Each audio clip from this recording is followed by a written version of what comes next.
Hi guys, back again, and I'm really delighted to be doing this series with my brother Jim, and plus, you're getting it from the horse's mouth here in Iquitos, Peru, which is, the capital of ayahuasca in the world, and you get every different type of character running around here. But this particular cast today is to talk about hummingbird and what hummingbird's about, the facilities here, and how the whole process works. So over to you, my brother.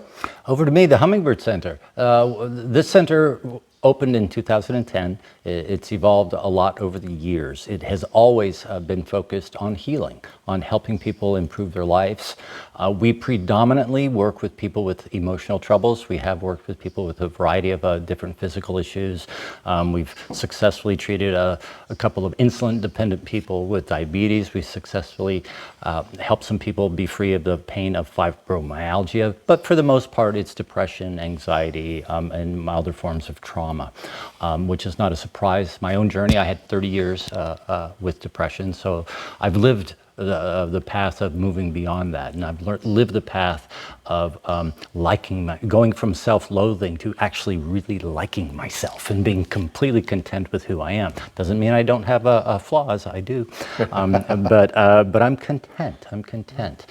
This is a center that our primary objective is that people feel safe.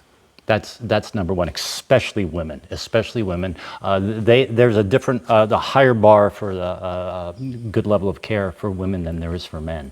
Ensuring people feel safe. We start people off with smaller doses of ayahuasca to get a sense of not only how sensitive their body is, because people's bodies can be incredibly different in their sensitivity, but also how well the individual is coping and integrating the experiences that they're getting from ayahuasca. And then the individual gets the choice for how much more medicine they want to get and how strong of an experience that they want to have. We have a maximum of 13 people per retreat, no more than that.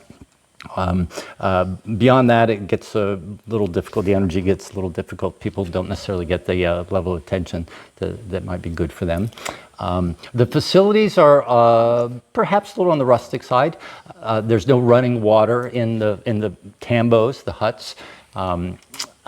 We're off the grid, but we do have a generator. But it's a very comfortable place. We have very high quality mattresses. The big house, the common house that we're sitting in now, there's hammocks outside and rocking chairs, many couches, a lot of books, a couple of guitars and whatnot. It's a beautiful place.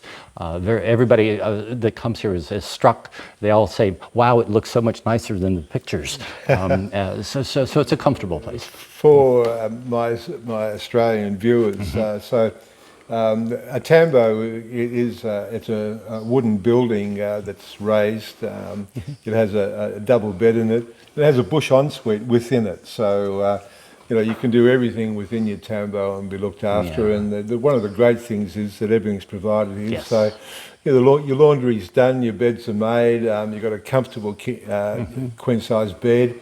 And let me tell you that the food is great. The food is very good. Yeah, it is very good. Yeah, it is. It's actually the food we serve here is, while being appropriate for working with ayahuasca, it is better than many of the restaurants in Iquitos. So. I can vouch for that. Yeah, it is. I can vouch for that. Yeah, and one of the other good things here is the wildlife that can be experienced. And down in the dam, there's lots of turtles, and the bird life here is huge. Yeah. There's always macaws flying around. There's little marmoset monkeys. Not macaws. Not macaws. What have we got? What were the ones this morning? Toucans. Toucans. We had about 8 toucans on the property this morning. Sorry, not macaws. Toucans. And the little marmoset monkeys. Yes. So it's a very different environment, and of course we're smack in the middle of the Amazon. We are. And you couldn't be more central to it. One of the wonderful things about this property being in the jungle, it's a fairly open space where the common areas are. We don't have much in the way of mosquitoes. So you're not attacked all day long by mosquitoes. The source of the medicine and why it's important that you know who's making the medicine Yeah. and what their intention is, Absolutely. and what they can add to it. And I've been talking to people about, yeah, well, I went and did this and I went and did that, and you know, it was good and whatever. And it's like, well, wait a minute, where's the medicine come on? I don't know. No. What's exactly in it? I don't know. It's just called ayahuasca.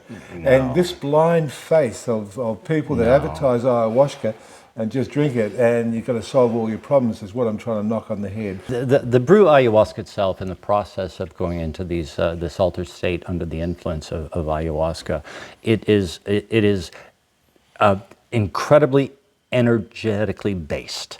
Okay, the brew itself, the recipe is very simple. Anybody can get the ayahuasca, the shrub, and cook ayahuasca. Making good ayahuasca is incredibly difficult. The intention of the individual cooking it, the prayers that the individual does while cooking it, the icaros, the songs that they sing to the medicine while it's being cooked. This is all incredibly important to the outcome. Don't just drink random ayahuasca for somebody else. Know who it is coming from. Know who the source of the medicine is, because their energy will come through in the ayahuasca experience. You might not recognize it as, okay, this is the energy of the person that cooked it, but it will affect the experience if it's not, especially if it's not very good energy, very positive energy. In the mestizo tradition around Iquitos, historically, the ayahuascas have added other plants to the ayahuasca brew depending on the intention of it for different healing purposes. Toé, also known as Datura, the one angel trumpet's flower, was commonly added to ayahuasca to help in enhance the visionary aspect of it primarily. But we're talking trace amounts, very, very small amounts of it. One leaf in a batch that might make 2 liters of ayahuasca, maybe one small leaf of the Toé plant would be added. Okay. Now, Toé has a horrible reputation now because as Westerners started coming, a lot of very unethical people would add Toé, a lot of Toé to the medicine and then take advantage of them. Should I go to scopolamine? Toé datura contains scopolamine, and that is the date rape drug, the drug where they slip it into people's drinks at bars and then take them to the cash machine and take all their money out and they don't remember anything. That's what's in Toé. So you want to be very, very careful working with it. And again, there is in fact nothing wrong with having small amounts of Toé in ayahuasca occasionally. But as I said, one leaf in a batch is going to make 2 liters of medicine. So, and one of the great things about here at Hummingbird is that Ron is our manufacturer, and I know Ron, Yes. and you know Ron a lot better than I do, but he's one hell of a serious guy with his medicine. He is. Ron Wheelock, he makes fantastic medicine. If you're not familiar with him, he was the shaman of the ayahuasca featured in the documentary The Last Shaman. That came out about 5 or 6 years ago. He's a real deal. He's been here in Peru, in Iquitos, for about 35 years now. And he makes fantastic medicine. We source it from him. Many times, you know, for what other local ayahuasqueros, have drank his medicine and they're like, wow, this is really good medicine. Who made this? And we let them know that it was a gringo. And most of them did not believe that a gringo made this medicine. So what are your thoughts around ayahuasca and antipsychotic medication? Well, don't do it. Don't do it. I mean, there's all responsible centers have a list of things that you shouldn't take with it. There's a possibility, SSRIs, antidepressants, a variety of other substances.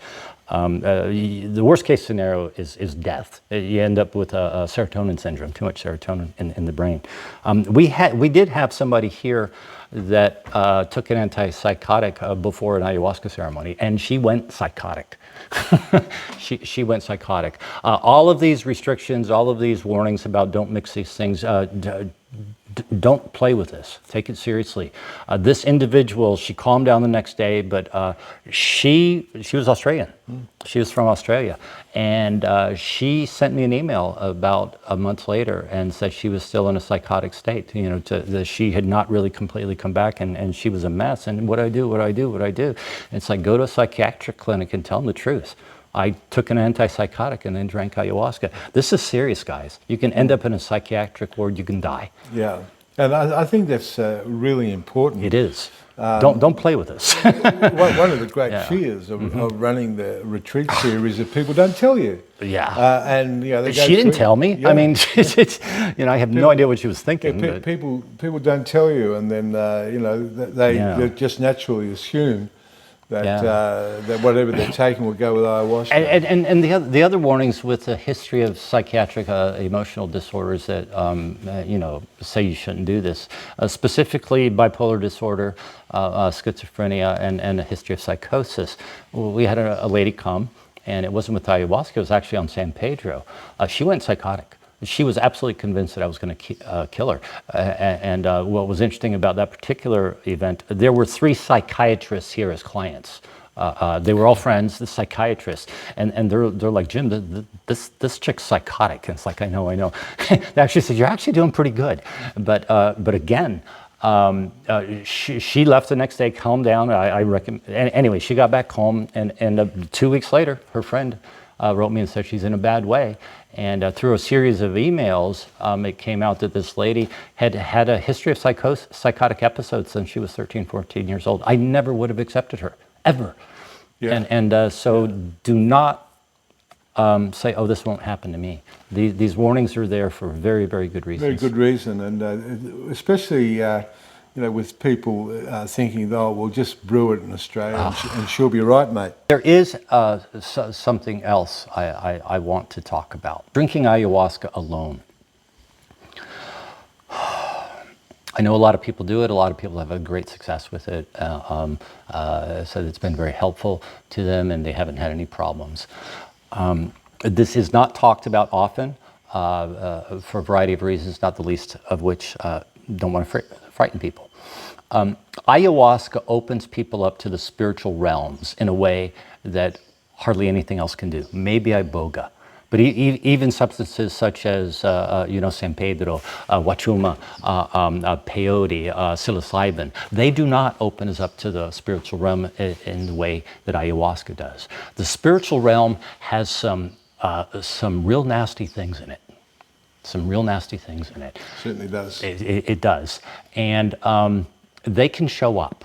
And unless you have some skills, some training, if one of these really nasty things show up, it can cause you real problems. You can end up with entity attachments, spiritual attachments that can cause you real problems in your life.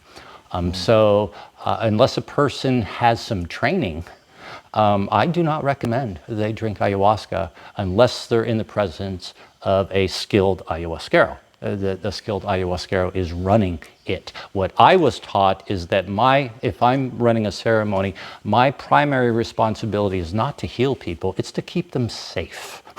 That's object number 1, to keep the place safe, to keep it free of negative energies and bad spirits. Now, if I were to drink ayahuasca alone, somebody drinks it alone, the odds of one of these big nasties showing up are actually relatively small, but it's also real. And it happened to me. I was drinking alone. I had permission early in my training, and it happened to me. And I will just say, you do not want to experience that. You don't. Yeah, you definitely don't want You don't. to. Look, my journey here, I've come here many times. I've brought a lot of people over many years, and everybody's had a profound experience. Yeah. And I highly recommend that people that want to do ayahuasca, especially those that have got their trauma out of the road, so the medicine can work on a higher level and really open up some doors that otherwise wouldn't be opened. And I can't recommend Hummingbird enough. Yeah. It's a great place. Love Jim and Gina. Yes. All the staff are great, and everything's just set up here to keep you safe, to nurture you, to allow you to take your journey and to receive benefit. And so I can't recommend Hummingbird highly enough. The website is Hummingbird Healing Center in the Iquitos. So if you just Google Hummingbird Healing Center, Iquitos, you're going to get Jim and Gina and come along. And if that's too long, if you just Google Hummingbird Ayahuasca, we'll show up also. Hummingbird Ayahuasca, good. We are blessed to have Orion back with us from Australia for his 6th time. Over the years, this is his 6th time, we have come to know Orion quite well. He is one of the very, very few people that from the very first time he came here, we allowed him to do healing work on other people. We've developed a very strong relationship with him. And Orion is the real deal. If you're looking for some deep soul healing, some deep healing from trauma, this is a fantastic man to go to. Of the highest integrity, the highest level of care, the highest level of skill, incredible wisdom, incredible heart. So we have had a number of healers come through here. There are 3 specifically that we have relationships that come back on a regular basis, very skilled healers, and Orion is the only one that my wife Gina will allow to work on her. he's the only one. So even if you're not coming to do ayahuasca, if you're in Australia, look Orion up. You'll be very glad that you did. Thank you, Jim. You're welcome. Thank you.